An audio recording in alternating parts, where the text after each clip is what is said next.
E aí, gente, mais um podcast aqui do CTTPE.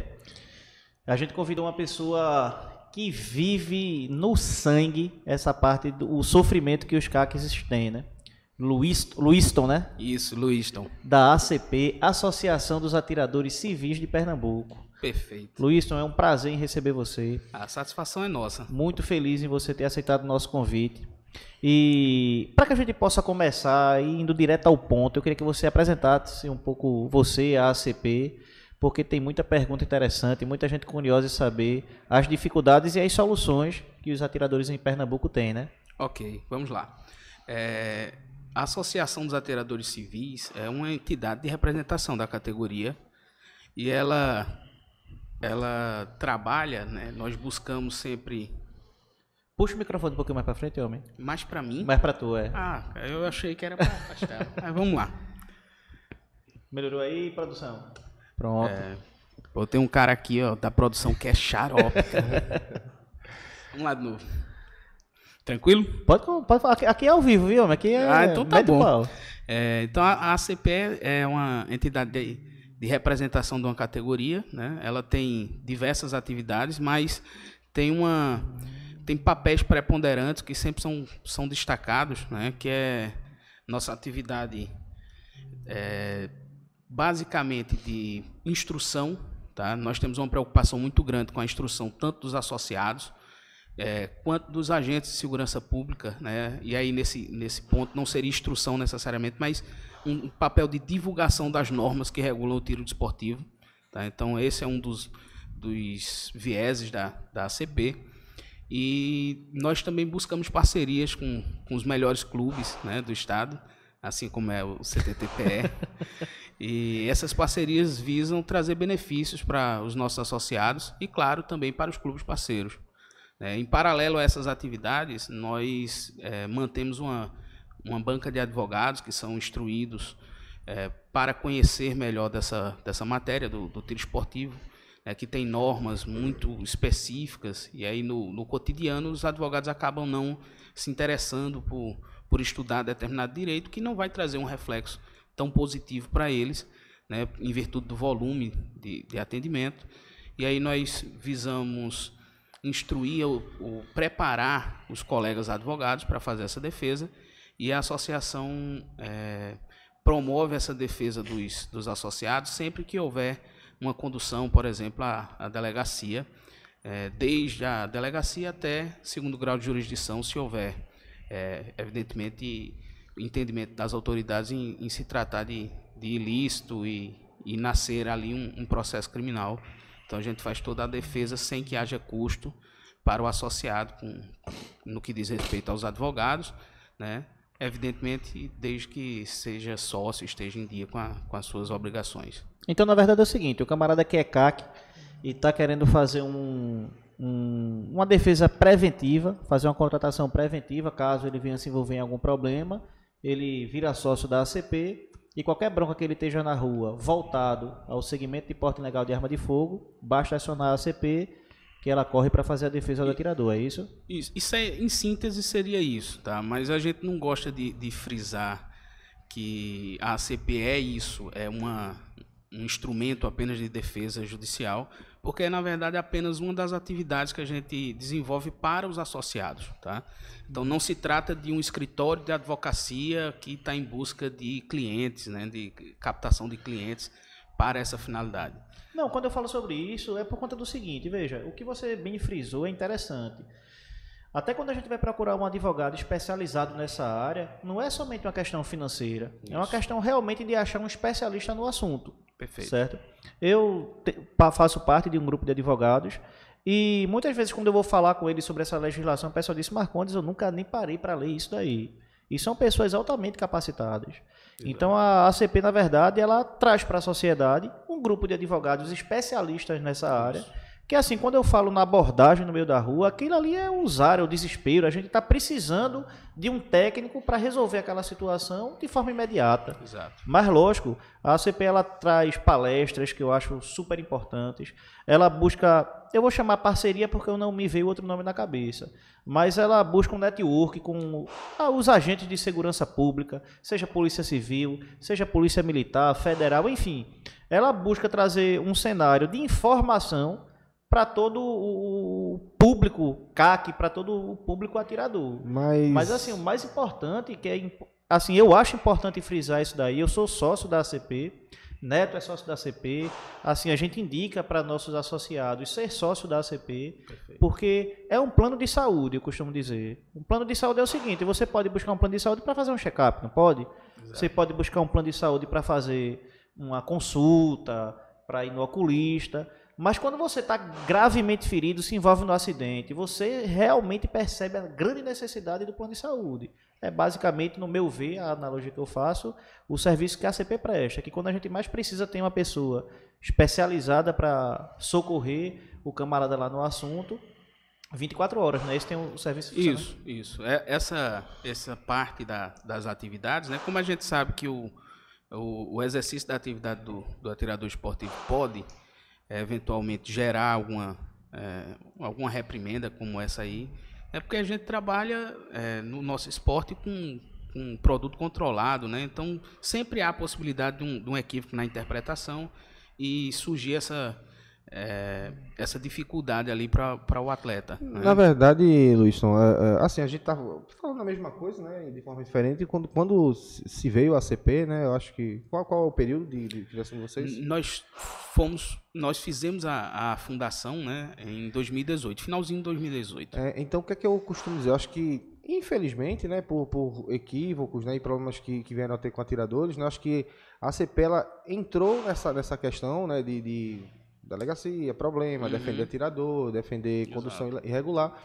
Mas ao passar do tempo a gente teve aí o crescimento da ACP, né, visando os fundamentos, né, que é orientar, manter o atirador e os órgãos também, né, orientados, estar sempre engajado nos órgãos para que se diminua isso, né? Mas a ACP já participa de prova, vocês vêm engajados em eventos em clube de tiro, né, que isso é muito importante. Então, hoje, qual da importância desse podcast, a gente convidar vocês aqui, é também para quebrar essa imagem que a gente está tentando falar aqui. A CP, ela só funciona quando o atirador está com bronca na delegacia. E não é só isso, né? Não.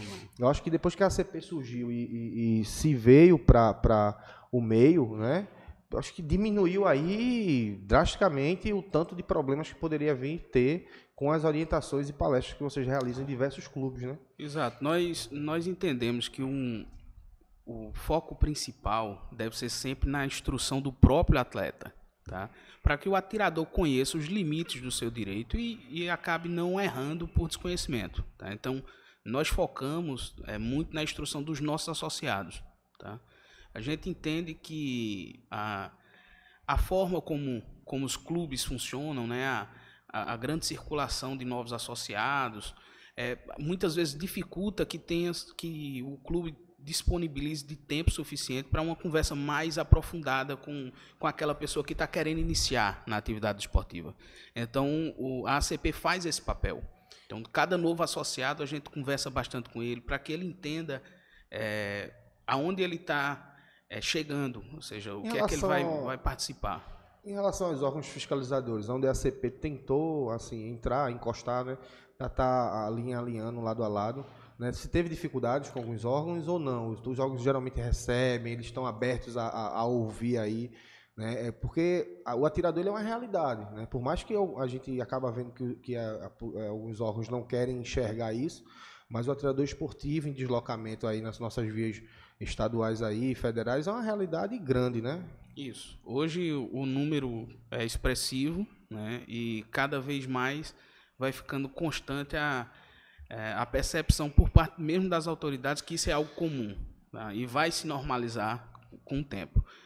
Quando nós começamos, tá? Eu sou atirador também desde 2014, e um grupo de colegas, o tiro, você sabe que o tiro é sempre entre amigos, né? A gente só não atira um no outro, mas a gente sempre vai atirar juntos e tal.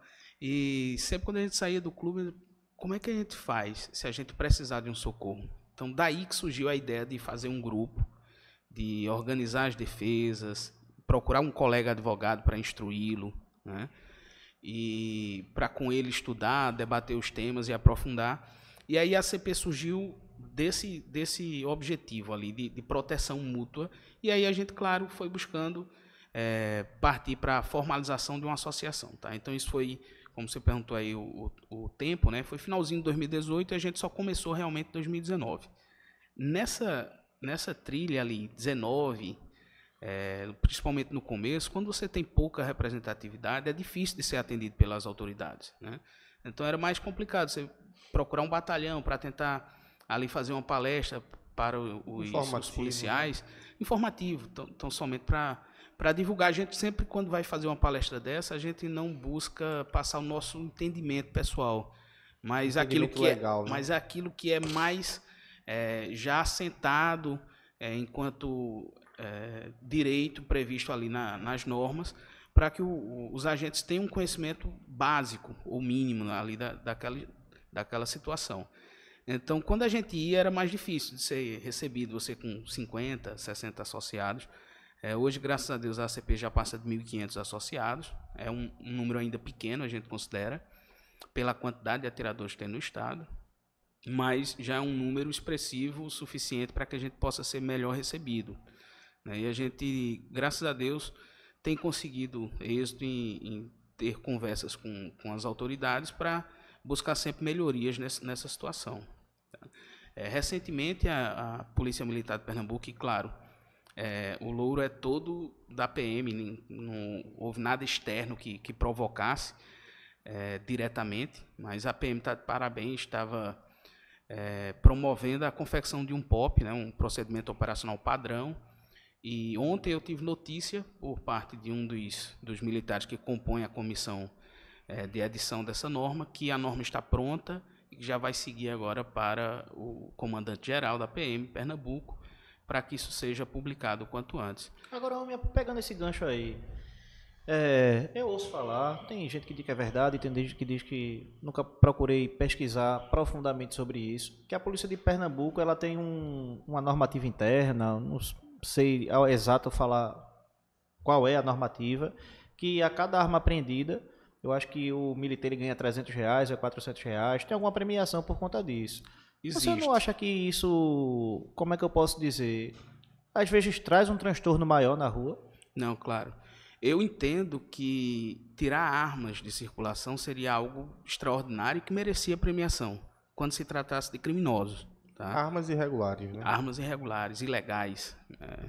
Então, o que é que acontece? Dentro de uma norma, de uma lei estadual que criou o denominado Pacto pela Vida, existe a premiação, a gratificação dos policiais por apreensão de arma. Existe sim essa quantificação, tanto para... É um valor específico para revólveres, outro para pistolas, fuzis, armas de uso restrito.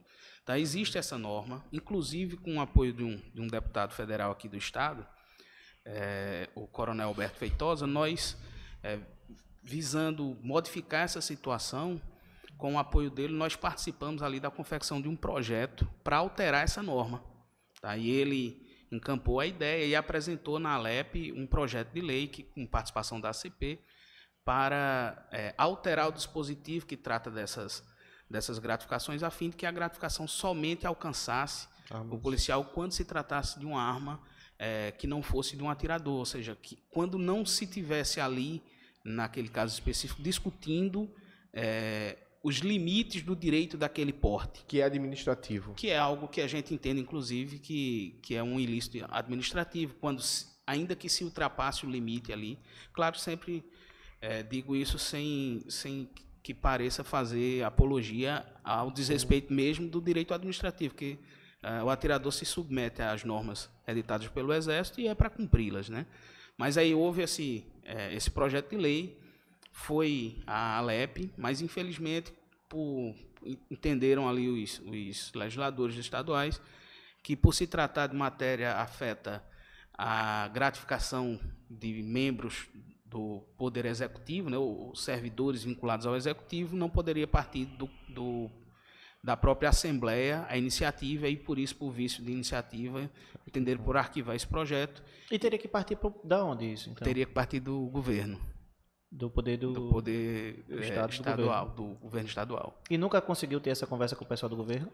Nós acreditamos que não há um interesse muito grande em virtude do alinhamento do atual governo com as diretrizes de desarmamento e mas talvez seja um interesse administrativo e não criar um caos com a instituição, no caso, Polícia Militar, porque talvez não agradasse aí, vamos supor, 80%, 90% dos policiais militares, né, em perder gratificação financeira por, tecnicamente, aí tá facilitando algo que caberia o Exército regulamentar de uma forma um pouco melhor, baseado nos decretos. Talvez seja um pouco... Não, para deixar claro, eu acho que é importante enfatizar isso daí. Eu acho que bandido tem que ser preso. Eu sou até a favor da pena de morte, se for o caso, certo? Mas eu vejo vários atiradores, assim, eu vejo muitas dúvidas, na verdade. Muitas vezes eu deixo de andar armado por dúvida. Eu digo, rapaz, eu não vou não, porque eu já não estou com cabeça para estar me estressando, não. Será que nessa circunstância eu posso, eu não posso? Se pode ou se não pode. Muitas vezes eu vou com minha família, tá entendendo? E eu tenho conhecimento da legislação, tenho uma assessoria jurídica, eu posso chamar assim também. Tenho conhecimento da legislação de forma bem massificada e muitas vezes me traz essa dúvida, me deixa preocupado isso. E, reforçando, eu acho que bandido realmente tem que ser tratado como bandido. Exato. Agora, você pega um atirador desportivo e, na dúvida, ser conduzido para uma delegacia, eu acho uma situação extremamente constrangedora. Você tem uma arma que tem um registro, você tem um personagem ali, uma pessoa que tem toda uma documentação. Ser atirador desportivo não é fácil no Brasil. Eu já falei em outro podcast aqui, só para começo de história. O cara, para entrar no clube de tiro, para se filiar, o cara não pode possuir antecedentes criminais, certo? Para tirar o CR, tem que fazer teste psicológico, tem que fazer teste de tiro. Para comprar uma arma, já é uma outra burocracia. Então, por uma questão de dúvida, muitas vezes o camarada é conduzido e muitas vezes, inclusive, é condenado. Então, eu entendo que essa premiação do jeito que ela está desenhada hoje, muitas vezes incentiva isso. Mas sabe o que é isso? Se eu estiver errado, você possa me corrigir. Talvez quando se foi empregado essa premiação, não se tinha uma realidade de atirador esportivo. Não tinha, não. Empregado na rua. Então, assim, eu acho que a gente também tem que entender que é o seguinte, não é nada direcionado ao atirador esportivo. Exato. Mas, Neto, na verdade é o seguinte, eu acho que tudo na vida é uma evolução. Se você quiser empregar a legislação que a gente tinha em 1910 para a que tem hoje, é impraticável. A gente tinha no período de 1800 aí caça às bruxas. Hoje não existe mais isso. Então, eu não critico a legislação, porque naquele momento o pacto com a vida, ele trouxe bastante benefício para a sociedade. O que eu critico é o seguinte, tá dando certo, tá, mas vamos corrigir aqui algumas situações que precisam de readequações ou de melhoras. Exato. E daqui a 10 anos, daqui a 15 anos, com certeza essa adequação que fizeram agora, que está atendendo a gente agora, a probabilidade de não estar atendendo a gente daqui a 15, 20, 30 anos é muito grande. Então, no direito, eu acho que a gente tem que estar sempre reavaliando, renovando, vendo qual é vendo o novo cenário que a gente vive, certo? Então, é isso que me preocupa bastante.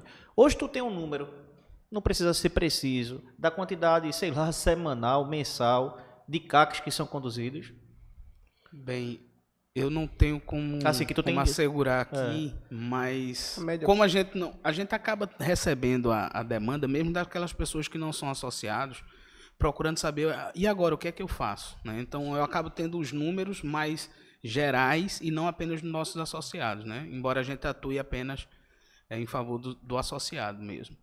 Mas pelo menos uma vez a cada 15 dias tem uma condução ou tem... E de condenação dessas uma vez a cada 15 dias? Nós temos um índice pequeno de condenação. Tá?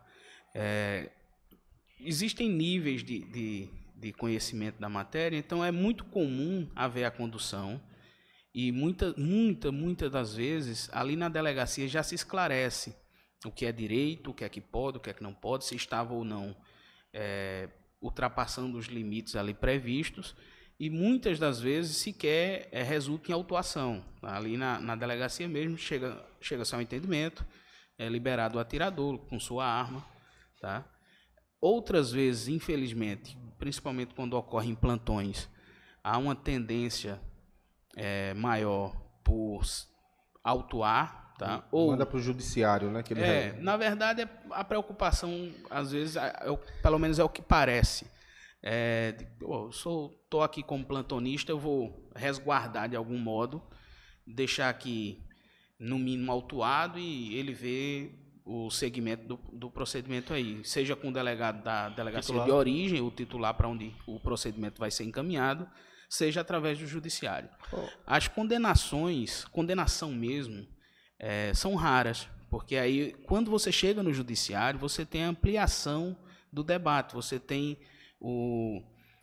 a possibilidade de exercer o seu direito de defesa de forma muito mais ampla. E ali sim você consegue demonstrar, não foi bem assim, é isso aqui, o direito é esse. E aí o pessoal acaba sendo absolvido ou simplesmente os processos acabam sendo arquivados, né? Por outras razões, né? Seja através de acordos, que hoje existem previsões legais nesse sentido, mas acaba que a gente consegue visualizar ali com o empenho dos advogados que as condenações são raras, né? Ô, Livingston, agora deixa eu te fazer uma pergunta. Eu tô com minha arma aqui Luiston. É estranho, mas daqui pro final da entrevista eu vou aprender. Não piore não. Eu saí aqui do clube hoje armado, certo? No meio do caminho, eu precisei ir no shopping comprar qualquer coisa que seja. E depois do shopping eu fui para minha casa, que é meu lugar de guarda de acervo. Certo. Eu tô certo, eu tô errado? Como é que funciona isso hoje? Vamos lá. A gente tem que ter muita prudência. Porque a gente nunca vai encontrar... Só uma vírgula. Eu deixei minha arma no carro. Eu não tô armado dentro do shopping, não. Certo? Tá certo. A gente tem que ter muita prudência com relação a esse trato, porque a gente nunca vai encontrar na norma. A norma ela é genérica, nunca vai haver ali previsão detalhada de todas as possíveis circunstâncias eventuais, né? Se você for até o shopping, se você fizer isso, não vai estar ali previsto dessa forma, tá? O atirador, eu vou ocupar um pouco do teu tempo para fazer um resuminho do que fundamenta nosso direito para a gente poder avançar nisso aí. Tá? O atirador desportivo, ele já figura num rol diferenciado. Tá? Infelizmente, eu acredito que a liberdade de acesso às armas deveria ser para todo e qualquer cidadão. Se é atirador, se é caminhoneiro, o que é que seja, né? Mas a legislação brasileira atual ela não pensa assim. Tá? A regra geral que está esculpida ali no artigo 6º da Lei 10.826 de 2003, que é o que se chama comumente de Estatuto do Desarmamento, é que o porte de arma é proibido para todos. Tá? Essa é a regra geral que está prevista na norma. Nós conseguimos afastar um pouco dessa severidade da norma quando, num referendo em 2005, os brasileiros, de forma massiva, foram contra a proibição de comércio de arma de fogo. Tá? Mas está lá, a previsão geral é de proibição. E nesse artigo 6º existe um rol, uma lista de pessoas que não são proibidas de portar armas. Tá? Ali você tem policiais, militares, civis.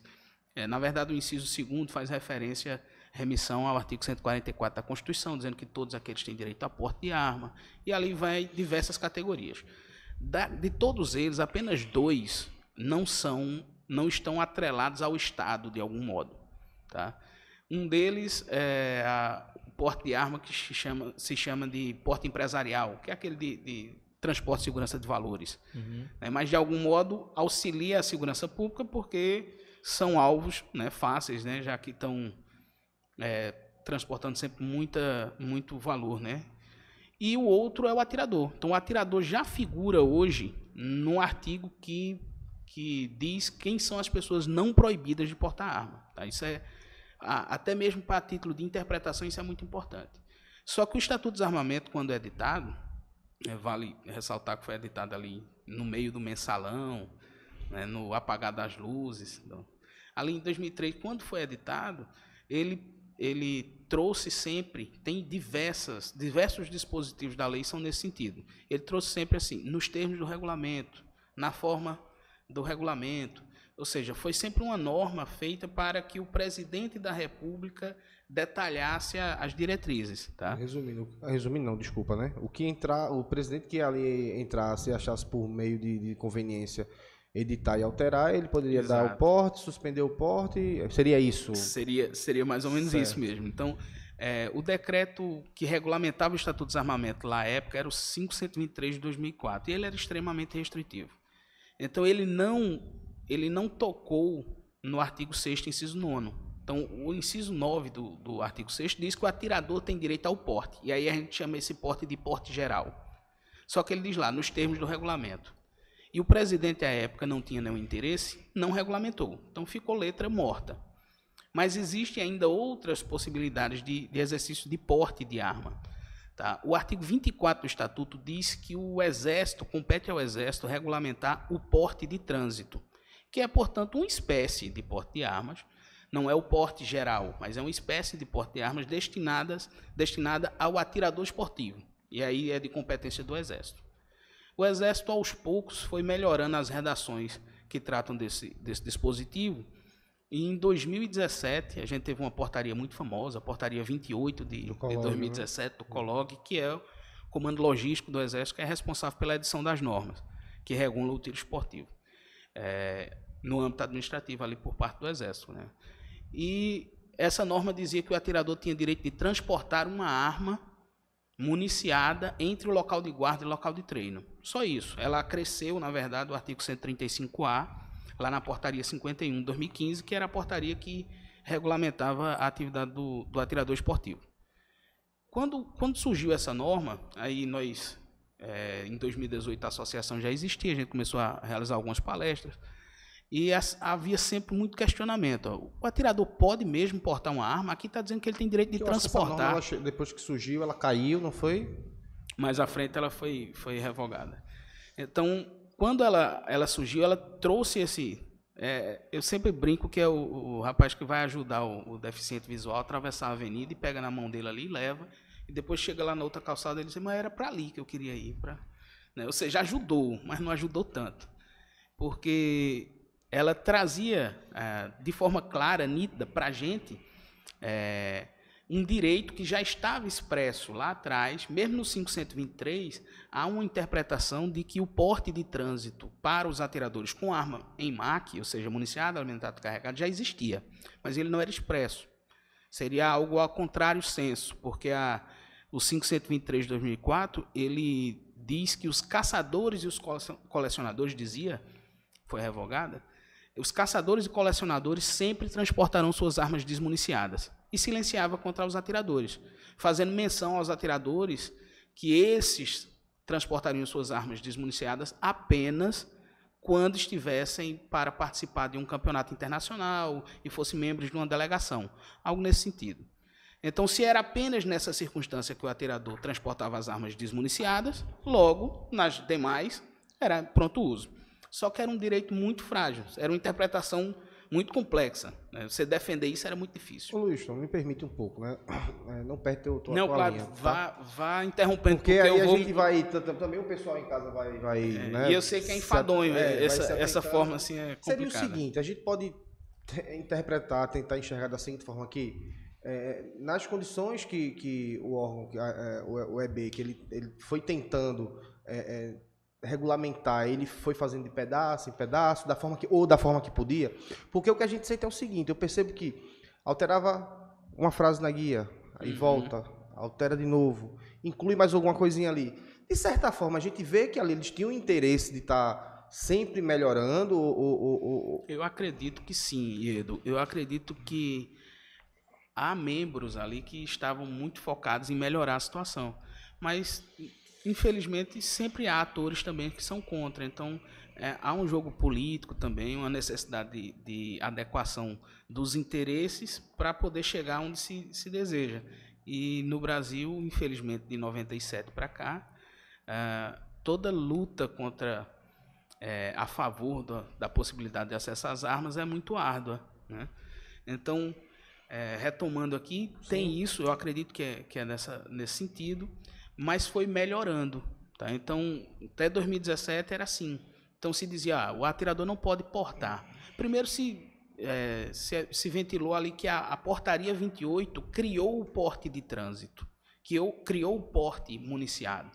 Na verdade, a gente entendia que, por conta dessa previsão que eu mencionei, da 523, ele estaria aclarando esse direito, né, tentando trazer um pouco de luz. Não foi tão perfeito, né, ele falava em transportar, então a discussão geralmente numa palestra, a gente via lá o colega perguntar, questionar, mas é transportar, não é portar. Então, e transportar é você trazer, mas não a pronto uso. Municiada, mas... Era municiada. municiada. O que era municiado, porque varia de instituição para instituição. O entendimento que nós defendíamos era que municiada ali era um gênero. Né? Era algo, não era específico como é o sistema MAC, municiada, alimentada e carregada. Era algo como com munições. Né? Mas tudo isso gerava uma discussão. O termo que era utilizado era entre o local de guarda e o local de treino. E essa frase começou a criar o mito da rota. Não, você tem que ir por tal rua. Isso então, não existe, né? Não, nem nunca existiu. Exatamente. Tá? Mas foi algo que foi criado e foi sendo alimentado de tal forma que ficou mais gordo do que se tornou cultural ali, se popularizou um termo que prejudicou e prejudica muito, né? Porque a gente vê as pessoas falarem em rota, em horário e horário, e isso literalmente não existe em circunstância alguma. A gente pode ter o caso do atirador que está, um exemplo, saindo às 6 horas da noite, ele vai competir em Fortaleza, então ele vai passar a madrugada inteira. Eu vou te dar um exemplo. O pior não é nada, o cara pode querer, a competição é no sábado, o cara pode querer ir na terça-feira. Exato. E aí? E eu vou te dar um exemplo prático, eu gosto de exemplos práticos. Eu estive aqui com vocês num campeonato noturno. Aí eu saí daqui, eram 11 horas, eu moro em Caruaru. Eu não consigo chegar lá com o horário do clube aberto, isso é impossível. Né? Então, não é essa, a situação não é eu estar me deslocando no horário do clube, mas que seja compatível com a circunstância que eu estou declarando. Da atividade que seria treinar ou competir. Exato, se eu estou dizendo, eu estou saindo do clube CTT e por isso que cheguei aqui agora, é claro que... Eu estou indo e desisti de ir, estou voltando para casa. São inúmeras circunstâncias, né? Outro exemplo prático, um associado nosso foi detido em Caruaru e a guarnição entendeu que ele estava irregular e conduziu à delegacia. Por quê? Era mais de 1h da manhã, 1h30, 2h da manhã. Então, realmente é muito tarde e acabou não entendendo que ele estava em deslocamento para atividade esportiva. Só que ele estava vindo de um clube na Paraíba, na cidade de Patos. Tá? Então, é uma viagem longa. Ele saiu de lá de noite, você tem que parar, você tem que jantar. Então, quando houve a demonstração da circunstância, e aí ele recebeu sua arma de volta. O inquérito que seria aberto, na verdade, o plantonista determinou uma verificação interna ali de procedimento, chama VPI, salvo engano. E aquilo foi arquivado porque foi demonstrado que ele estava em deslocamento para atividade esportiva. Tá? Mas, então, não há horário. O que há é uma circunstância. Você tem que estar em deslocamento para treino ou competição. Da mesma forma, é impossível ter rota. Tá? Então, você não pode criar uma insegurança jurídica tal que a pessoa tem que saber aquilo que está na mente do fiscalizador, do policial ali. Não, era para eu ir por tal avenida. Então não é assim. Existe isso. As normas foram se adequando, foram melhorando, como você disse. Direito é isso mesmo, as normas têm que se adequar às realidades e vão melhorando com o tempo. E hoje o que nós temos, houve um decreto bem mais amplo, o 9785 de 2019, em que o presidente Bolsonaro regulamentou aquela parte do artigo 6º, inciso 9º, que sempre foi deixada de lado pelo presidente da República, né, os anteriores. Então, ele regulamentou, de modo que o atirador passaria a ter não só o porte de trânsito, mas a possibilidade de conseguir o porte geral de arma de fogo, que eu costumo dizer que é o porte de comprar o pão, que aí você não tem outra circunstância atrelada ao exercício do porte. Falando sobre esse decreto, tu acha que o presidente ele pisou muito no acelerador? Foi bom, foi ruim? Como é que tu vê esse... Eu acho que ele fez aquilo que ele prometeu e sendo inclusive uma das razões para que ele tivesse vencido as eleições. Tá? O povo brasileiro ele não é um povo desarmamentista, não é um povo que acredita no Estado. para prover sua segurança pessoal. Né? O Estado é responsável pela segurança pública. Nenhum de nós, nenhum cidadão está buscando, de algum modo, influenciar na segurança pública. Embora, quando você pensa em defender-se, você cria uma redoma, uma auréola de proteção que a todos beneficia de algum modo. Mas eu acho que ele estava ali buscando cumprir suas promessas. É algo raro, né? Um político cumprir aquilo que promete. Mas a gente pode dizer o seguinte, que politicamente, a forma que ele empregou, o que ele prometeu, o que ele fez, tenha voltado aí de forma reversa, que prejudicou um pouco o atirador, porque a gente sabe que tem algumas PLs aí que estão para entrar aí em votação, algumas ficaram suspensas, eu vou até pedir para você falar sobre isso. Vamos falar. Tá? A gente tem o quê? 24 horas? Aqui o limite a bateria dessas câmeras aqui, que tá tudo na tomada. Então, bora lá. Eu acho que houve sim uma gritaria num primeiro momento, no sentido de que o cara exagerou.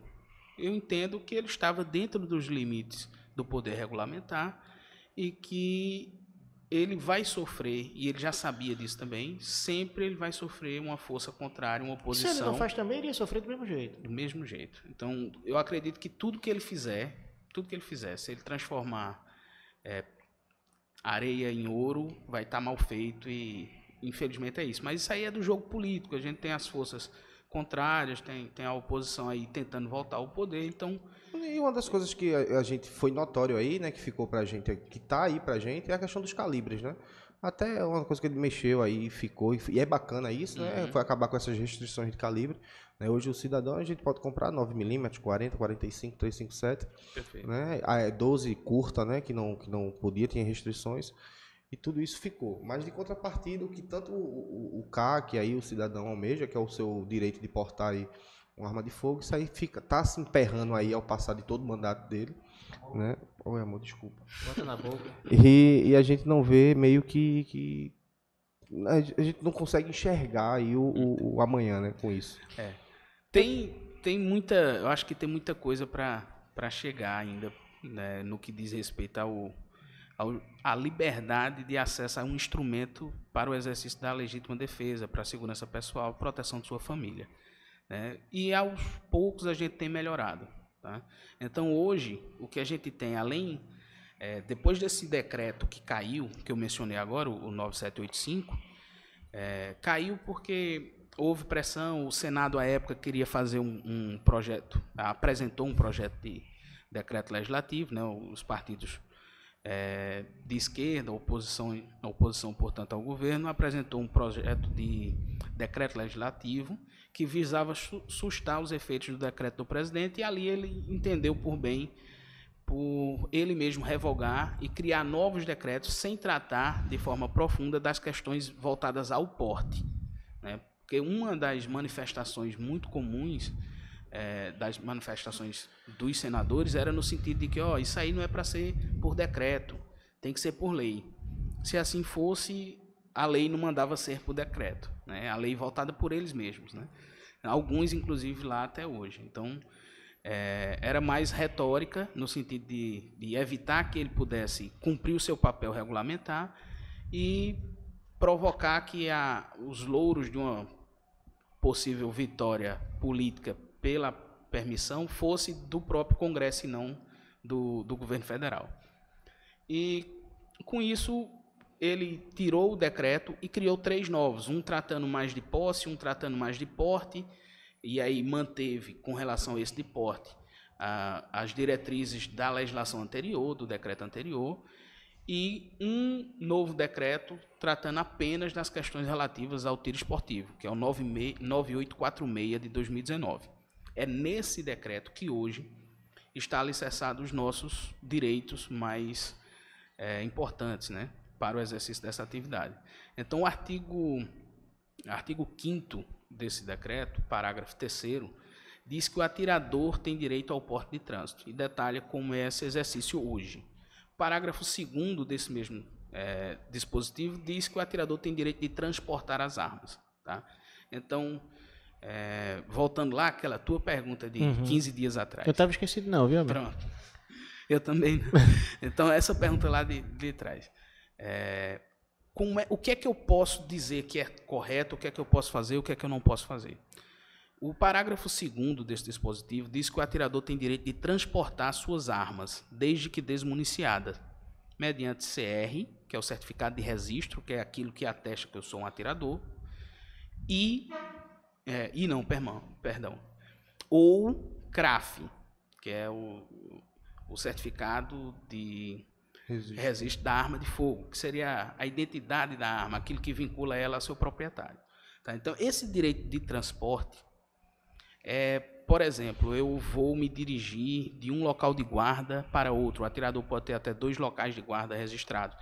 Isso aí, locais definitivos, né? Porque quando eu estou viajando, onde eu me hospedo é meu local de guarda provisório, né? Mas quando eu vou transportar essa arma de um local para outro, ou seja, eu não tenho atividade esportiva, finalidade para essa atividade esportiva, eu desmunicio minha arma e eu tenho total direito de transportá-la sem estar cometendo nenhum crime. Tá? Então, se minha arma estiver desmuniciada, e aí a gente começa, sempre tem esses detalhes, né? Então, desmuniciada, basta ela estar sem o carregador. E o dispositivo fala que as munições devem estar em compartimento apropriado para o seu transporte. E aí tem que ser no carregador, né? Aí, pronto. Aí sempre surge, o compartimento apropriado para as munições é o carregador. Mas aí, como o termo é desmuniciado e a gente indo para o tecnicismo mesmo, a gente tem municiar, alimentar e carregar. E o ato de municiar é justamente de inserir as munições no carregador. Então, seria incompatível eu entender que o local apropriado era o carregador, ao mesmo tempo que a arma tem que estar desmuniciada, ou seja, sem munições no carregador. Então, o que é importante para frisar com relação ao parágrafo 2º, esse direito que a gente chama de mero transporte, é que a arma deve estar não apta a condições de pronto uso. Então, na verdade, é o seguinte, eu saí do clube, cheguei do show, precisei parar no shopping por algum motivo.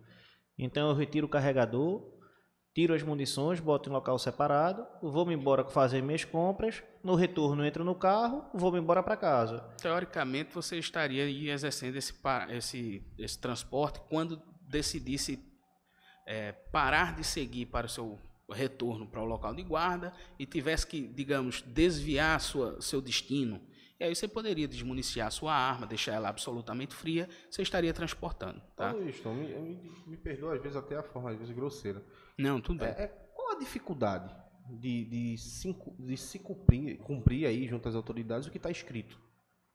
Porque o que está escrito também não interpretação, ajuda muito. Então, rapaz, sabe, a minha pergunta, na verdade, eu não sei nem se você pode responder. Cara, a gente tem algumas empresas pequenininhas, certo? E para a gente tomar algumas decisões, senta eu, meus sócios, chama o corpo jurídico, vai para cá, vem para lá e tenta fazer da forma mais clara possível para que não crie transtorno para ninguém. Eu sou atirador, acho que desde 2016, 2017, não me lembro bem. Acho que 2017, né, Neto? Não me lembro bem. 2016, 2017. E, homem, esse assunto já é tão para lá e para cá, tão para lá e para cá. Será que ninguém do Exército não... Porra, bicho, peraí que eu vou me sentar aqui para resolver isso. Às vezes a sensação que eu tenho é que, porra, bicho... Fazem para ser difícil, né? Porque eu não vejo dificuldade e o pior não é isso. Eu não estou correndo atrás de porte nenhum. Eu acho o seguinte, olha, fazer uma redação de dizer, olha, você tem que fazer isso e isso dessa forma aqui. Uhum. Será que nunca ninguém parou para você que conversa com o pessoal do poder público? Eu não sei muito bem como é que funciona internamente para se decidir a redação final. A gente sabe que no legislativo tem as comissões de redação que vai... Sim. Porque no direito você, nas normas... Funilando, né, e nas normas você não tem palavra inútil, cada palavra tem que ser muito bem pensada, né, e não pensada apenas como sinônimos, tem que achar as palavrinhas adequadas para formar o texto normativo, para evitar justamente esse choque de interpretações, essa situação mais dificultosa, principalmente para aquele que é destinatário final da norma, que é aquele que tem que cumprir. Então, ele tem que saber o que é que ele deve fazer para estar ou não seguindo a lei. Infelizmente, as redações são lacunosas, né, nessa área. Bastante. Não, eu volto a dizer, veja, é difícil. Eu leio um livro, eu tenho entendimento, você vai ler um livro, você às vezes tem outro. Então, perfeição nunca vai existir. Uhum. Mas, homem, é porque, às vezes, eu vou dar uma instrução para um sócio daqui, ele me faz algumas perguntas que eu posso acabar de... Essa pergunta eu não sei te responder não, viu? Mas peraí, rapaz. Não, essa daí realmente tu tirasse do fundo do baú aí, eu não sei te responder. É porque também a adequação da norma abstratamente prevista aos casos concretos é complexa. Então, muitas vezes a gente pega isso, e se eu vier e eu precisar ir no barco, para o barco e atravessar, porque... Então, você tem casos... Sabe qual é a impressão que eu tenho? Eu tenho o seguinte, ó, se a gente tem atividade de CAC, seria muito mais fácil, talvez até criar mais critérios, tivesse cursos, tivesse um tempo de treinamento em clube de tiro, alguma coisa desse sentido, mas que no final saísse o porte. Eu acho que seria muito mais fácil para o Exército. Mas esse é o caminho que está se desenhando. Seria muito mais fácil para a gente de segurança pública. Uma das coisas que já aconteceu aí é essa regulamentação nova, se você puder falar sobre isso, ou brifar lá essa parte legal, que foi a alteração do porte federal, né? Isso. Que foi a inclusão de portar a arma, inclusive no Sigma, né? Isso. Do cidadão, né? Ainda há complicadores práticos, né, Porque com relação a não isso. mudaram a cédula, Isso. Mas a cédula até hoje ainda tem Vincula a atual a ela vincula a arma numa face, mas na outra ela traz a observação quanto a esse dispositivo que permite portar qualquer de suas armas, Sigma ou Sinarme. Eu vou tratar disso também. Mas aqui com relação ainda sobre o que é que eu posso fazer, né, essas circunstâncias todas que você trouxe. Então, uma coisa é o transporte. Então, eu não tenho uma destinação finalística ali para praticar o esporte naquele dia, mas eu vou levar minha arma a um armeiro, tá? Pelo menos na previsão de hoje. Eu vou levar minha arma num armeiro, eu vou comprar um coldre, ou eu vou... Comprar munição. Não, munição não necessariamente, mas eu vou para o meu segundo local de guarda, ou seja, eu não estou indo praticar o meu esporte. Sim. Eu desmunicio minha arma e eu posso transportá-la, tá? E se eu faço isso, não é crime, nem ilícito administrativo, porque é assim que está previsto no parágrafo 2º do artigo 5º do decreto 9846. Já o parágrafo 3º diz que o atirador tem direito a portar uma arma de fogo, municiada, alimentada e carregada, sempre que estiver em deslocamento para treino ou competição, mediante CR, CRAF e guia, tá? Esse é o que a gente chama hoje da regulamentação do artigo 24 do porte de trânsito. O parágrafo 4º desse mesmo dispositivo diz que essa guia é o documento que materializa o direito previsto no artigo 24 do Estatuto e que ela tem âmbito nacional, tá? Então, essas são as premissas. Eu vim para aqui hoje. Eu não vou sair daqui sem atirar. Eu não vou sair daqui sem praticar meu esporte.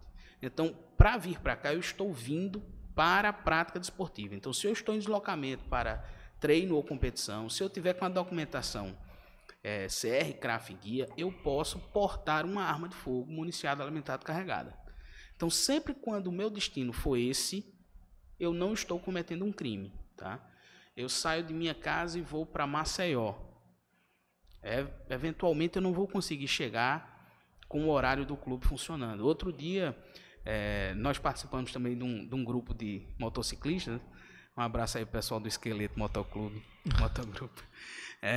A gente gosta de viajar para visitar os clubes, tá? Então a gente sobe na moto e vai. A gente foi atirar em Juazeiro do Norte, a Shotgun, o nome do clube. De Bruno, né? Isso, nós fomos de moto para lá. Então é impossível que eu chegue lá para ir direto para o clube, mas eu estou em deslocamento para treino ou competição. Então eu posso portar minha arma de fogo, tá? E é assim que a gente vai. Aí começam a surgir aqueles questionamentos. Mas aí a arma é no carro. E por que surge isso? Por conta de informações divulgadas aí na mídia de forma errônea. Eu lembro que assim que surgiu a portaria 28, houve uma reportagem numa determinada emissora que disse que a arma era transportada no carro, né? Porta-mala, né? Munição. Isso acaba de ônibus. Eu fui de moto, eu amarro ela no stick em cima do banco quando eu precisar descer. Não é assim que funciona. Então, rapaz, eu tenho direito a me deslocar para treino ou competição. Aí começa, eu posso parar num restaurante? Isso. Né? Evidentemente que eu posso. O que é que a gente fala para os nossos associados? Prudência. Tá? Eu moro numa cidade pequena. Se eu vou ao clube da minha cidade, e geralmente eu frequento, eu vou direto para o clube. Não há uma necessidade que eu vá almoçar. Evita, né? Evito. Mas é proibido? Não. Não, necessariamente não. Ou seja, tudo aquilo que estiver na cadeia necessária de deslocamento para para atividade de treino ou competição, está abrangido. Então, se eu venho para cá, não é mais uma questão de vontade. É necessário, eu vou ter que abastecer, eu vou ter que me alimentar, muitas vezes vou ter que me hospedar. E todos esses pequenos, digamos, desvios não têm o condão de modificar a natureza do meu deslocamento. O deslocamento é para atividade de treino ou competição. Então, se isso assim ocorre, não há crime. Tá? Deixa eu te fazer uma pergunta. O que é que tu recomenda para o atirador hoje? Que ele possa fazer para que ele não tenha todos esses transtornos? O acervo de documentação, porque, se eu não me engano, que a legislação não fala nem de CR, na verdade. Ela fala de CRAF, ela fala de guia de trânsito, né? E alguma coisa específica. O parágrafo 3º, que fala do porte de trânsito necessariamente, ele traz os 3 documentos. Pronto, CR, então CRAF, tem esses guia. 3 documentos. Eu levo até o registro dos meus filhos, entendeu? Eu só não tenho a certidão de óbito dentro da minha. Que eu pretendo não tê-la. Mas o que é que tu recomenda? Para você evitar dor de cabeça, ande dessa forma aqui. Não, veja, são essas dicas mais simples com relação a... Primeiro, documentação, toda ela em dia. Tá? Existe previsão na portaria 150, que é a portaria do Exército, que regulamenta a atividade dos atiradores, que o CR tem validade prorrogada até a renovação, a revalidação, quando você promove o pedido de revalidação dentro do prazo legal. Então, nesse caso especificamente, você poderia estar com o CR vencido e exercendo seus direitos. Protocolo de renovação. Agora você traga consigo o protocolo para provar. Eu já dei entrada na revalidação do meu CR e, se puder, traz ali um resuminho das normas e vai estar ali, ó, artigo tal, diz que eu tenho direito disso aqui. Então, o que é que nós fazemos para os nossos associados? Nós entregamos uma declaração de filiação que no verso dela traz ali os principais dispositivos que regulam esses direitos que estão mais tensionados, esses que, vez por outra, fazem com que alguém seja conduzido. Então, traga esses resumos de lei. Se você faz parte da CP, pede lá que a gente vai enviar, a gente já envia por padrão, mas pede se você não tem mais. Está sempre mudando também, está sempre atualizado. Se você não faz, passe a fazer. Na dúvida, procure a CP, né? Procure a CP. Mas se você eventualmente faça ali uma coleção dessas normas, tenha consigo essas normas, veja sempre a validade das suas documentações, esteja sempre ciente de que a gente não deve estar chamando a atenção, tá? Prudência é sempre bom. Então, se eu não precisar ter que explicar por que eu estou armado, eu já venci. Então, isso faz ainda mais com que o cidadão de bem, que já é o atirador, por natureza já é o cidadão de bem, porque senão não consegue, isso faz ainda mais com que nós sejamos empurrados para uma boa conduta. Então, não tenha o carro atrasado, não esteja com sua habilitação vencida, porque muitas vezes você vai ser parado numa blitz, você vai tão somente entregar esses documentos, o policial vai checar a sua documentação e liberar. Então, se você não precisa ter que buscar comprovar todo esse direito, você já venceu. Seja cortês, educado, né? Cortês, educado. Numa abordagem policial, tenha sempre em mente que os policiais estão ali numa situação de extremo risco para eles. Eles nunca sabem quem estão abordando, né? E, embora se diga que o Brasil é campeão de encarceramento, que a gente prende em excesso, a verdade é que nós temos muitos criminosos nas ruas. Muitos. Então, ele nunca sabe quem ele está abordando. Se você vai ser abordado, mantenha suas mãos no volante. Se for de noite, baixe seus vidros, liga a luz interna. Seja educado, seja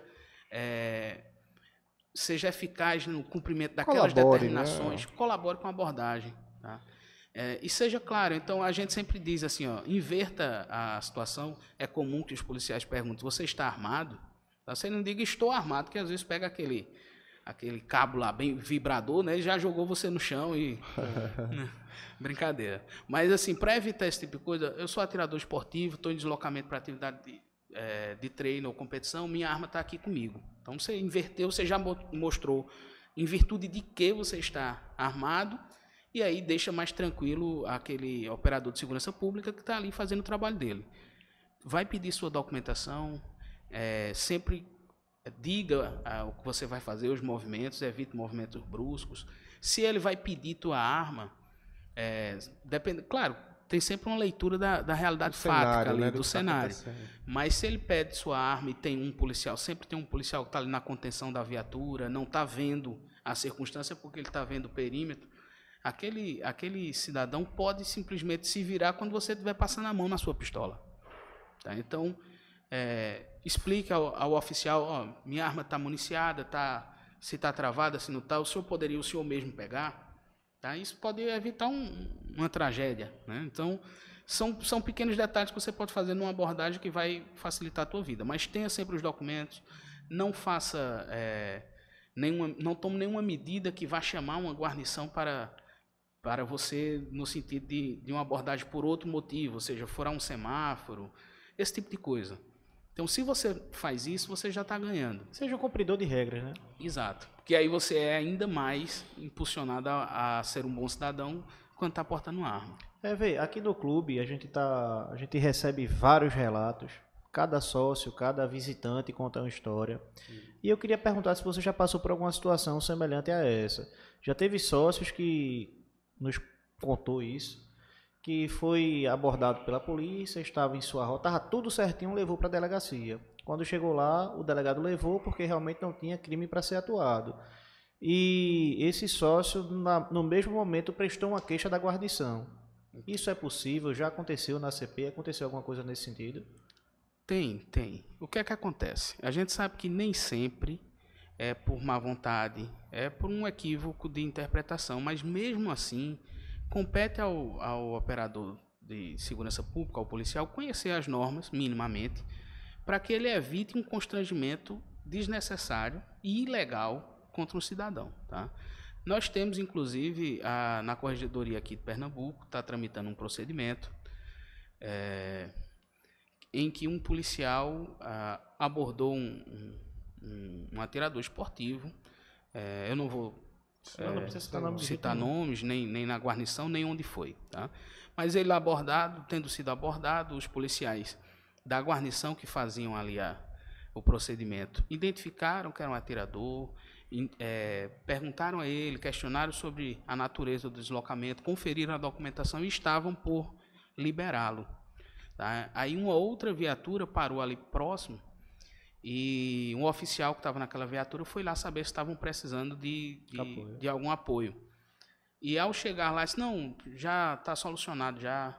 E o oficial disse, não, mas foi o quê? Disse, não, é uma arma, mas é um atirador, está com toda a documentação. Disse, não, delegacia, pode levar para a delegacia.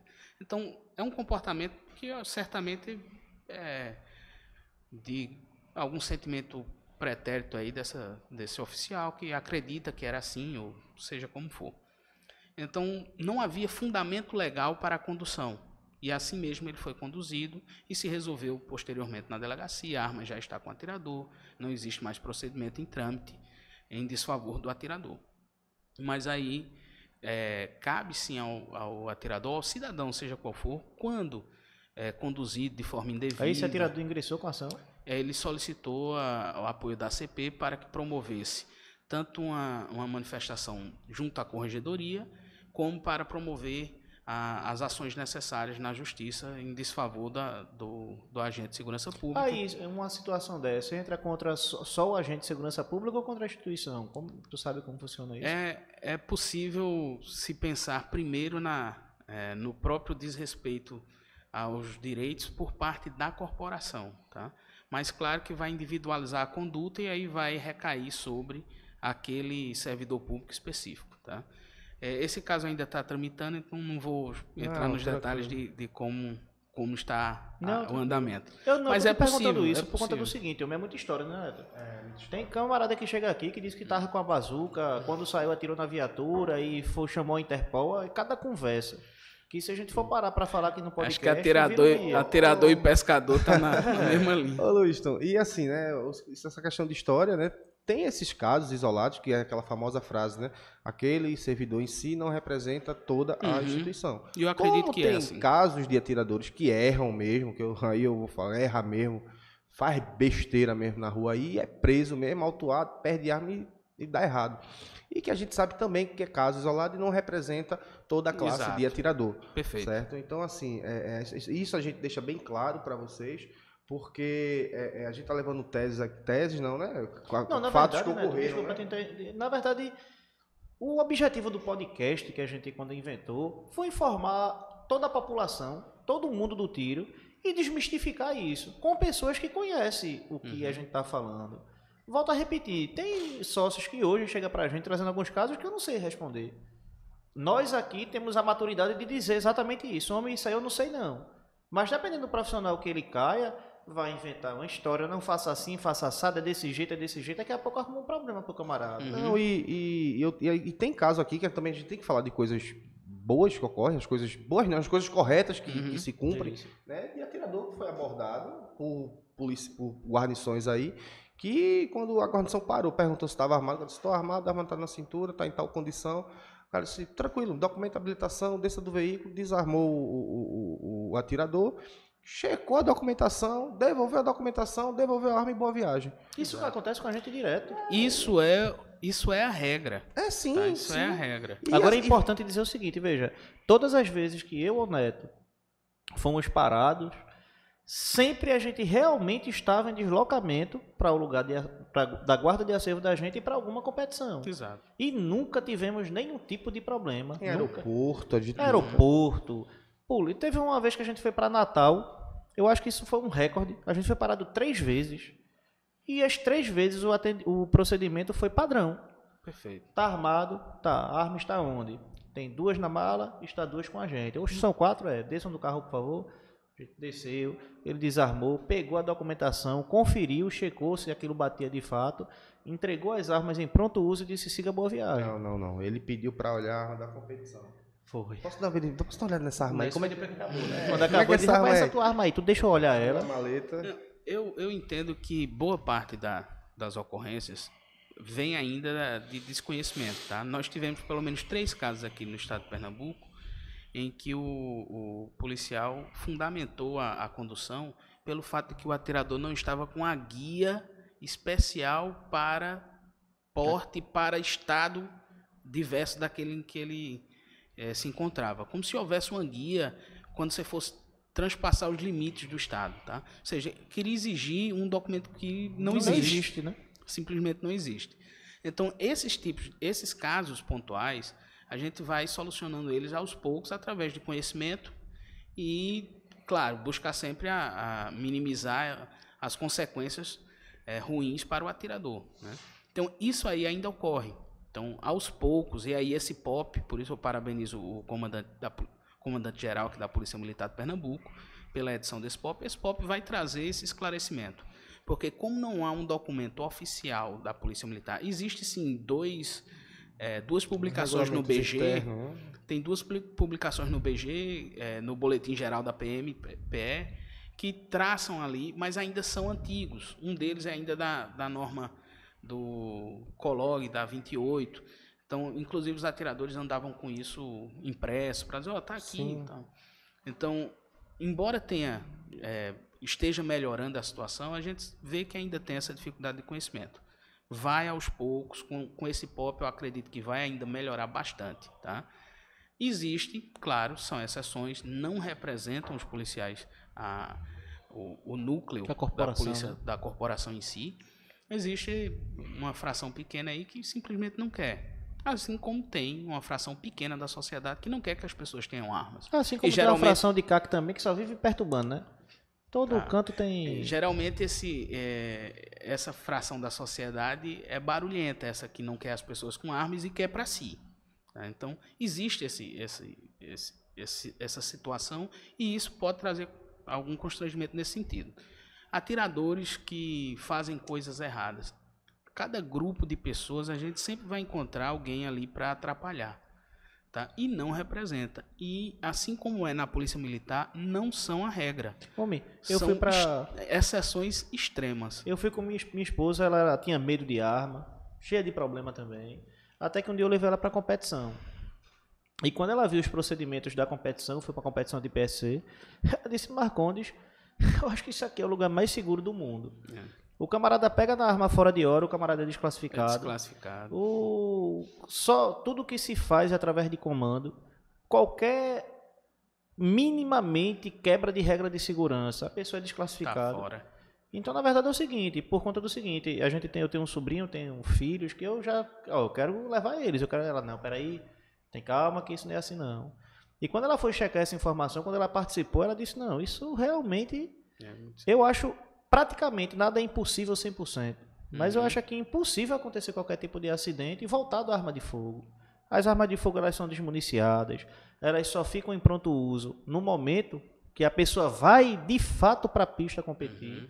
Então é importante, é um recado que eu deixo aí para todo público, frequentem clube de tiro, vão em provas, participem, vão buscar o conhecimento. Eu, quando entrei no tiro, eu achei que era da Interpol, entendeu? Não vou mentir, não. Quando eu fiquei sabendo que eu podia ter uma arma de fogo, meu amigo, antes dela sair eu já estava com meu porte na testa.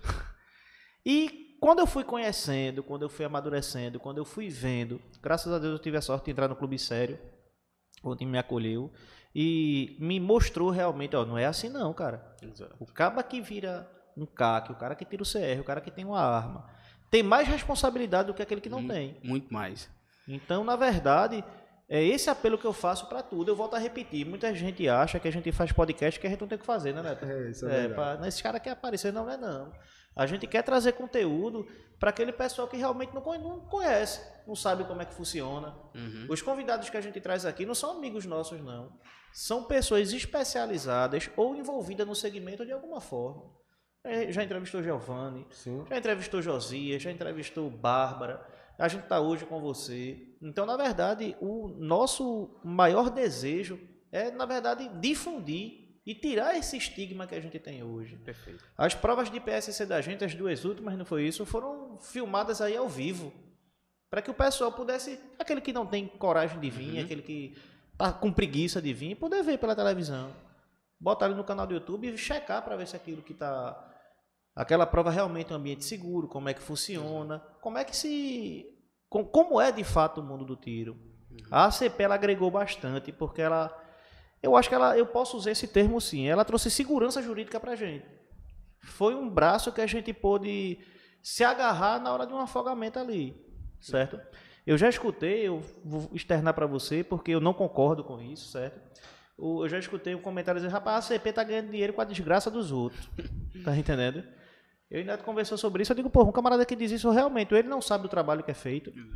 Certo? Nosso maior empenho é para que não ocorram Exatamente. prisões. Só que a gente falou logo cedo, é a questão do informativo. Exato. Né? Você quando a ACP, as pessoas têm que entender que a ACP ela está disponível 24 horas para os seus associados, né? Para que eles se informem, inclusive se ele está saindo de uma prova de madrugada, saindo de uma competição em outro estado, está voltando para Pernambuco, ele pode ligar para a ACP, ele pode tirar informações, tirar dúvidas, não é isso, Luiz? E o pior não é só isso, né? O pior é o seguinte, quando eu escuto uma situação dessa, aquela mesma coisa que eu digo o seguinte, rapaz, eu jogo lixo na rua para o gari poder ter emprego. Não é muito diferente disso daí.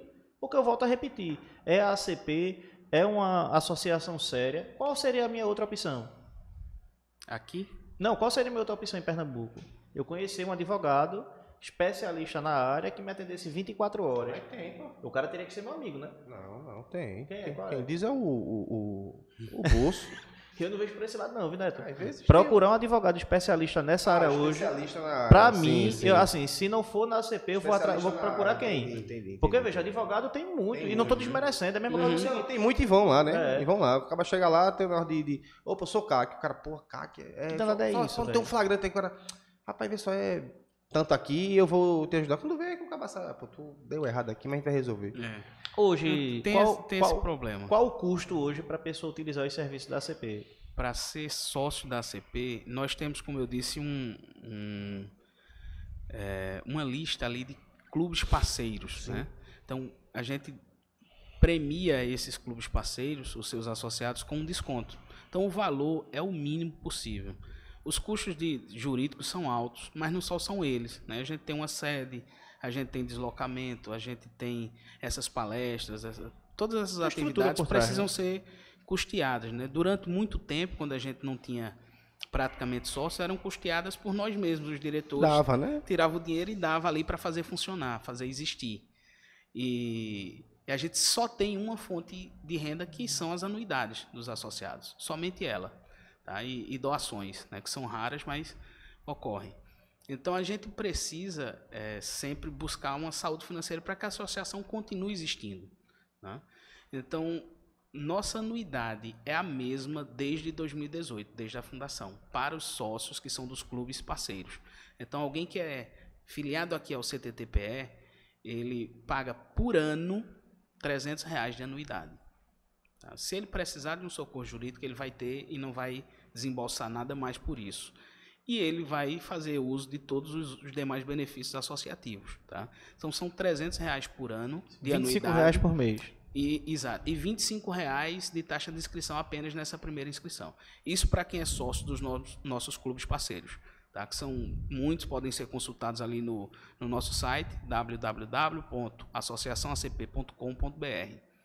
E para quem é atirador de um clube que não tenha não seja parceiro, né? esposado ali o desejo de ser parceiro da ACP, ele tem um valor um pouco maior, mas ainda assim a gente busca ficar no mínimo. Acessibilidade financeira. Exato. Né?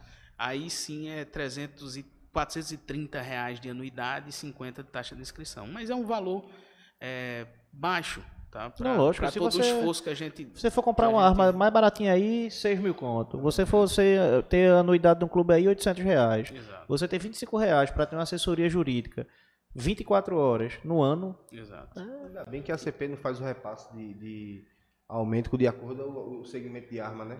Todo ano ali 14%. Se ela pegar a tabela da CBC. Da CBC. A gente já tinha a maior sede associativa do interior do Nordeste. Mas é isso. A gente tenta simplesmente manter os custos, arcar com os custos da associação e conseguir fazer os investimentos mínimos para melhorar a sede, para melhorar a aquisição de algum equipamento. Mas a gente está ali desde 2018 sem mudar nada no valor.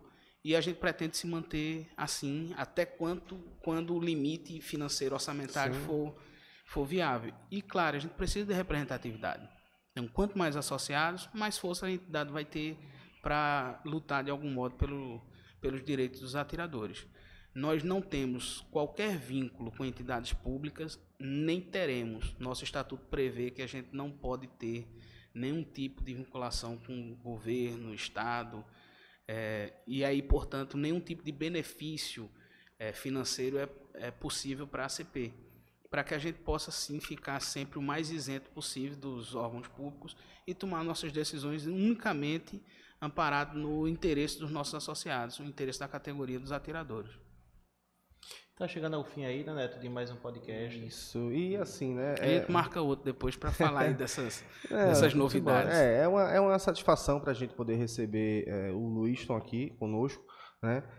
Com certeza, sem sombra de dúvida, eu já venho engajado nesse ramo do tiro aí há um certo tempo. E todos os dias essas novidades, tudo isso continua aí de forma enfática, né? Diversas dúvidas de um lado, diversas dúvidas do outro. Mas, Neto, se a gente fosse chamar o pessoal da ACP para fazer um podcast toda vez que tivesse uma novidade, a gente ia ter que chamar eles para morar aqui, né, velho? É aquela famosa história que quando eu cheguei no tiro, o pessoal dizia: saí de casa com o porte de trânsito. Eita! Tirou o porte de trânsito. Eita, voltou o porte de trânsito. Teve uma época no tiro que... É complicado. Quase entrou na condição de... Entre o deslocamento do clube para casa, mudava a norma. Rapaz, teve uma história engraçada. Eu fazia parte de um clube de tiro e o pessoal botou no grupo, né? Rapaz, a PRF tá fazendo uma blitz aqui na frente do clube. Eu tava bem no começo. Eu digo, quer saber do negócio, bicho? Peguei minha arma, botei nos quartos, peguei a documentação e vim pro clube. Eu vou testar hoje. Vou testar hoje, homem. Passei bem devagarzinho olhando pela PRF, olhei, os caras me pararam. Eita, meu Deus, vai ser hoje. E aí, minha primeira parada. Procedimento padrão. Ótimo. Pararam, desceram, perguntou se eu estava armado. Não tinha como eu não dizer que não estava indo para o clube, que era 50 metros ali, eu estou indo para o clube ali. Não, tá aqui, conferiu a documentação e fui embora. Isso foi a primeira vez que eu fui parado. Sim, Luizton, e então feito eu estava dizendo, a gente aqui, esse assunto da questão do atirador, do porte de trânsito, que aí sempre gera polêmicas, né? Infelizmente não deveria, né? A gente com certeza vai marcar outros podcasts com o pessoal da ACP, vai sentar, vai bater um papo. Agora eu queria que você deixasse uma mensagem para o atirador esportivo, uma mensagem direta, né, da ACP, do Luiz, né, presidente da ACP, e deixasse uma mensagem clara para o atirador. Gente, uma forma de vamos facilitar, não vamos dificultar, vamos realizar o porte da maneira para que ele sentisse um pouco isso, né, da ACP. Perfeito, eu vou ser bem breve, vou levar só 1h30 ou 2. Mas é isso, aos atiradores, comportem-se como se espera. O atirador é um cidadão de bem. Cumpram ao máximo as normas que regulam o nosso esporte. Tá? É nosso dever estar sempre dentro dos limites legais. Então, façam desse direito que nós temos aquilo que realmente se espera dele. Exerçam o esporte do tiro. Tá? A ACP, inclusive, você mencionou que nós estamos desenvolvendo esse último ano, já foi um pouco mais amplo, um campeonato interclubes, ou seja, entre os atiradores dos clubes que nós somos parceiros. Então, uma etapa em cada clube parceiro, para que a gente movimente o tiro enquanto esporte ao máximo, inclusive para rechaçar aquelas queixas, aquelas manifestações comuns de que o atirador não quer praticar o esporte. Então, vamos lá, vamos mostrar a nossa força realmente enquanto atletas do tiro. Tá? Então, façam isso, cumpram as normas, observem sempre tudo quanto for necessário para o exercício do seu tiro, do seu esporte, e principalmente se filiem à ACP. Bacana. Bem, estamos chegando ao final de mais um podcast. Livingston, mais uma vez. Luiviston, né? Luiviston. Mais uma vez, obrigado por ter aceitado o nosso convite de pronto uso. Foi muito enriquecedor essa entrevista. Eu tenho certeza que foram tiradas várias dúvidas, não só do nosso associado, de todo mundo que está escutando isso daí. Então, Neto, mais uma missão cumprida aí. Livingston. Obrigado, meu irmão. Livingston. Ele vai. Eu vou chegar no final e não vou conseguir. Eu que agradeço. Coloca esse nome. Todas as vezes que ele falou assim, coloca o nome embaixo pro pessoal não... A produção já sabe que, rapaz, vocês me arrumam cada pessoa para entrevistar com esses nomes, né, Marreco? E a gente vai adiantar que a gente tá vamos falar, a gente tá para criar aí, a gente vai fazer um convite aí. Esse mesão aí vai ficar um pouco maior, a gente vai trazer aí entidades aí, diversas esferas, com tempo de resposta, para que a gente possa sentar, conversar, todo mundo, ouvir todo mundo. Na verdade, estamos com um projeto de criar um debate, tá entendendo? Um debate. Para que a gente escute os dois lados de forma simultânea. Mas isso é um projeto futuro, né, Neto? É um projeto futuro. Eu ainda estou pagando 3 microfones aqui. Mas que a gente tá trabalhando forte nisso para que a gente possa convidar. Perfeito. Vocês estão realmente de parabéns. Isso é muito bom que se abre espaço para divulgar. E aí toma uma proporção bem maior do que só aquele boca a boca dentro dos próprios clubes. Então é importante que os clubes tenham essas atitudes como o CTTPE tem tido, e eu parabenizo você, Marcondes, você, Edo, e toda a equipe do CTTPE. Obrigado mesmo. Para finalizar, a pergunta que o Neto pediu para eu fazer, né? Hoje, em Pernambuco, qual o melhor clube? Vamos lá, gente. Vamos cuidar aqui. Hoje, 8 de dezembro, exatamente... Eu não sei nem se eu podia dizer a data, mas atrapalhei aqui. Não tem problema não. Mas hoje, às 6h10 da noite, o melhor clube de tiro é o CTTPE de São Lourenço da Mata. Valeu, obrigado aí. Meu cara não fugiu da pergunta não. Eu vou fazer só esse corte, tá ligado? Esse é o melhor clube do CTTPE. Eu tenho que aprender a fazer esses cursos. Assim. Amanhã tu vai receber um bocado de ligação, mas não, velho. Olha, que parada é essa aí, meu irmão? Que merda é essa? Gente, eu quero aproveitar, eu sei que você tem um vínculo lá com o pessoal do CTA. Eu tenho uma grande admiração lá por Diego. Eu acho que ele faz um trabalho extremamente fundamental para o ramo do tiro. Inclusive, já convidei ele para fazer parte. Acho que pelo corre-corre a gente ainda não encontrou a agenda. Mas manda lembrança lá para ele. Diga ele que eu sou um grande admirador do trabalho que ele faz. Perfeito. E desejo sucesso realmente para ele, que ele continue crescendo pro lado de lá, entendeu? Que ele suba para Santa Cruz do Capibaribe e chegue em Petrolina. Assim como vocês, a maioria, acho que quase todos os presidentes de clubes estão imbuídos nessa tarefa de fazer o esporte crescer, né? E Diego é excepcional também, eu gosto muito dele. Manda lembrança lá para ele, homem. Gente, chegamos ao final. Peço para que você que ainda não é inscrito em nosso canal, que faça a sua inscrição, curta o nosso podcast e compartilhe essa informação. Possa ser que daqui, desse podcast, você compartilhando esse material, você oriente um colega seu que não sabe de alguma coisa. Então não é só uma questão de engajamento, é uma questão realmente de difundir, de propagar esse assunto muito interessante que é o mundo do tiro, ok? Um beijo no coração e até o próximo.